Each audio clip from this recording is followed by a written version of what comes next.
Hello friends, good morning to all of you. कुछ important current affairs को discuss करते हैं। भागवानी देवी, जिनका एज 94 ईयर्स का है, इन्होंने हाल ही में जो फिनलैंड में एक चैम्पियनशिप हो रहा था, वर्ल्ड मास्टर्स एथलीट चैम्पियनशिप, इस चैम्पियनशिप में इन्होंने 100 मीटर की रेस में इन्होंने गोल्ड मेडल जीता है।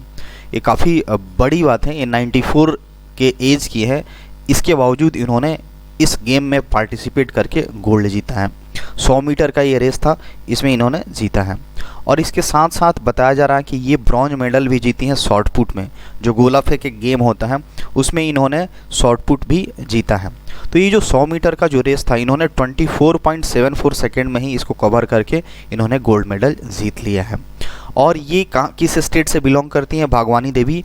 ये हरियाणा स्टेट की मूल निवासी हैं। तो काफ़ी इंपॉर्टेंट ये न्यूज बनेगा। नेक्स्ट हमारा इंडिया की ही है, जिसका नाम है पल्लवी सिंह।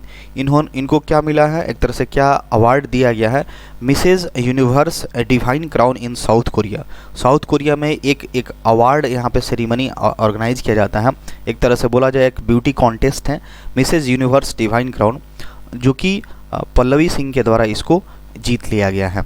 ये इंडिया के बेसिकली कानपुर से बिलोंग करती हैं। और भी अगर बात करें तो एशिया से ये चुनी जाने वाली पहली कॉन्टेस्टेंट रही हैं। और ये 2020 की बात करें तो जयपुर में एक मिसेज इंडिया हुआ था, उसको भी इन्होंने जीता था। और इंडो एशिया यूनिवर्स को भी ये जीत चुकी हैं। और इनको और भी अवार्ड मिल चुका है। Insurance award at Indian business women summit 2021 में भी ये अवार्ड जीत चुकी है। तो अभी हाल में ये इंपॉर्टेंट न्यूज बनेगा। मिसेज यूनिवर्स डिवाइन क्राउन जो साउथ अफ्रीका में ऑर्गेनाइज किया गया, इसको किसके द्वारा जीत लिया गया है? पल्लवी सिंह के द्वारा जीत लिया गया है। ये भारतीय है और कानपुर से बिलोंग करती हैं, जो कि यूपी में आता है। नेक्स्ट की बात करें, जो त्रिपुरा की सरकार है, उसने एक स्कीम लॉन्च किया है जिसका नाम क्या है? Earn with learn. इस स्कीम में बेसिकली क्या है, कोविड-19 के टाइम, पैंडेमिक के टाइम बहुत सारे ऐसे बच्चे थे जिन्होंने स्कूल ड्रॉप आउट कर दिया था। तो इसको लेकर के यहाँ पे ये स्कीम बनाया गया है। ये जो स्कीम है, विद्यालय चलो अभियान, लेट्स गो टू स्कूल, इस अभियान के तहत इस स्कीम को शुरू किया गया है। यहाँ पे बताया जा रहा है कि लगभग 8000 स्टूडेंट जो 6 साल से लेकर के 14 साल के एज ग्रुप के थे, वो इस पैंडेमिक के दौरान ड्रॉप आउट हो गए थे। तो इस स्कीम में बेनिफिट्स क्या दिया जाएगा सरकार के द्वारा? प्रत्येक एडमिशन को, जिस बच्चे का एडमिशन होगा, जितना बच्चे का एडमिशन होगा, उसको 500 रुपये यहाँ पे पर एडमिशन उसको दिया जाएगा एक रिवार्ड के तौर पे, ताकि वो जो भी ड्रॉप आउट बच्चे हैं वो दोबारा से स्कूल आकर के एडमिशन कराए। और एडमिशन कराएंगे उनको, बदले में उनको क्या 500 रुपये दिया जाएगा। तो इसलिए स्कीम का भी नाम दिया गया है अर्न। एक कमा भी रहे और उसके साथ साथ आप स्कूल में एडमिशन करके आप सीख भी पाएंगे। तो ये काफ़ी अच्छा इनिशिएटिव है त्रिपुरा गवर्नमेंट के द्वारा। नाम क्या होगा? Earn with learn. नेक्स्ट है, कुछ न्यूज को हम लोग शॉर्ट में डिस्कस कर रहे हैं। अभी हाल में हम लोग कुछ मंथ पहले पढ़े थे कि टेस्ला के जो सीईओ हैं एलन मस्क, उन्होंने ट्विटर को एक तरह से खरीदने का उन्होंने बात किया था, एक तरह से डील किया था। $44 बिलियन में यहाँ पे बताया जा रहा था। लेकिन हाल में न्यूज काफ़ी चर्चा में आ रहा है कि जो एलन मस्क है, ये जो अपना डील उन्होंने किया था कि ट्विटर को खरीदने का, अब इससे वो इनकार कर रहे हैं कि मैं अब इसको नहीं खरीद पाऊंगा, मतलब इस डील को रिजेक्ट कर रहे हों। बताया जा रहा है कि वो बता रहे हैं कि इसको खरीदने में, परचेज करने में बहुत सारे नियम कानून जो हैं उसमें क्या आ रहा है, उसमें ब्रीचेज आ रही है और बहुत सारे नियमों को तोड़ना पड़ रहा है, इनके खिलाफ जा रहा है। तो इनका कुछ पर्सनल इशू है और ये इनकार कर रहे हैं कि अब ट्विटर को नहीं खरीदेंगे। तो ट्विटर एक बहुत बड़ी कंपनी है, तो इसके जो ऑफिसर्स लोग हैं, इसके जो हायर ऑफिशियल हैं, इन्होंने क्या किया है, एक बहुत बड़े लेवल के लॉ अथॉरिटी के साथ कंबाइन करके इन्होंने क्या किया है, एक तरह से बोला जा सकता है केस फाइल किया है।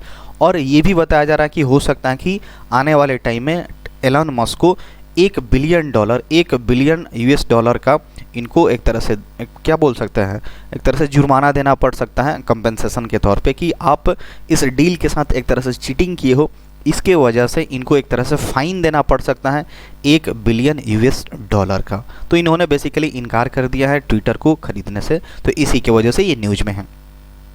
नेक्स्ट की बात करें तो इंडिया 68th कंट्री बन गया है Interpol's child sexual abuse database को ज्वाइन करने वाला।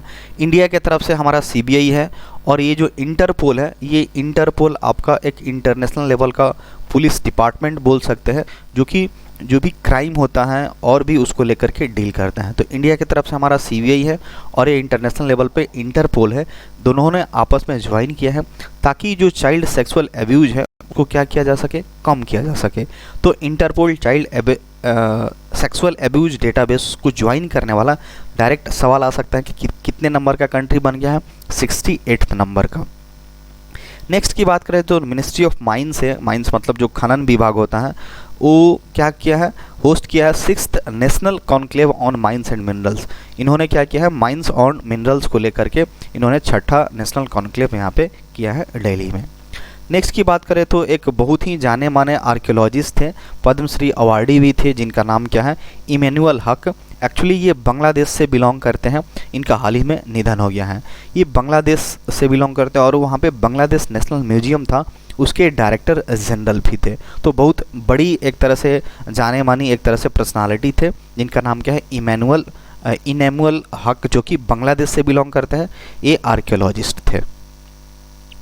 नेक्स्ट की बात करें, एक वर्ल्ड रिकॉर्ड यहाँ पे काम किया गया है। एक तरह से देखा जाए तो national highway authority of India जो NHAI, जिसके एक तरह से मिनिस्टर कौन है, नितिन गडकरी जी हैं, और जो महाराष्ट्र की जो मेट्रो है, दोनों ने मिल करके इन्होंने डबल डेकर बोल सकते हैं, डबल डेकर वायाडक्ट इन्होंने एक तरह से ब्रिज बनाया है यहाँ पे नीचे, फिर ऊपर यहाँ पे डबल डेकर की यहाँ पे ट्रांसपोर्टेशन की सुविधा प्रोवाइड कराई जाएगी।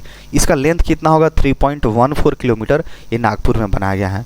तो ये लॉन्गेस्ट वायाडक्ट बताया जा रहा है और इसको क्या मिला है, एक वर्ल्ड रिकॉर्ड काम हो गया है और इसको Asia book of records and India book of records से भी इसको एक तरह से नवाजा गया है।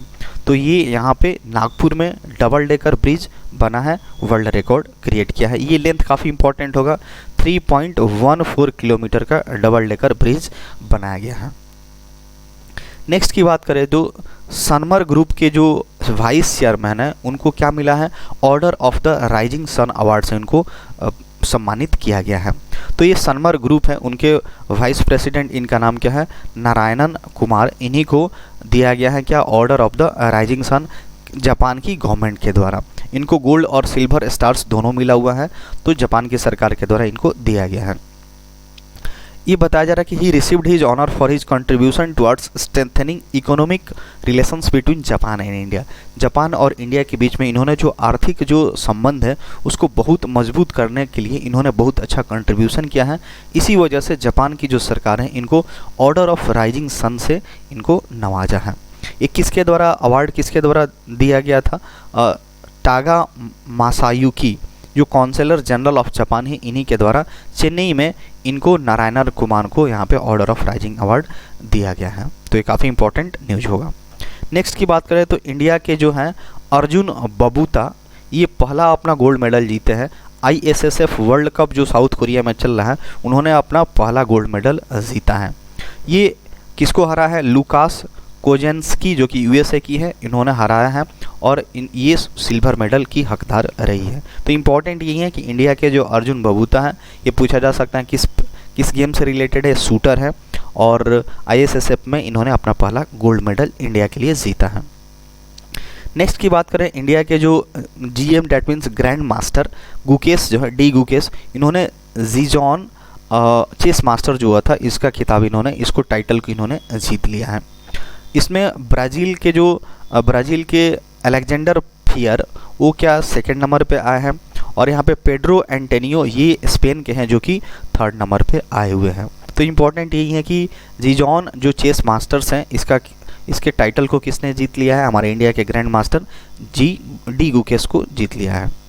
नेक्स्ट है हमारा मैक्सिको के मैक्सिकन प्रेसिडेंट थे, पूर्व मैक्सिकन प्रेसिडेंट, जिनका नाम क्या था, लुइस इक्वेरिया।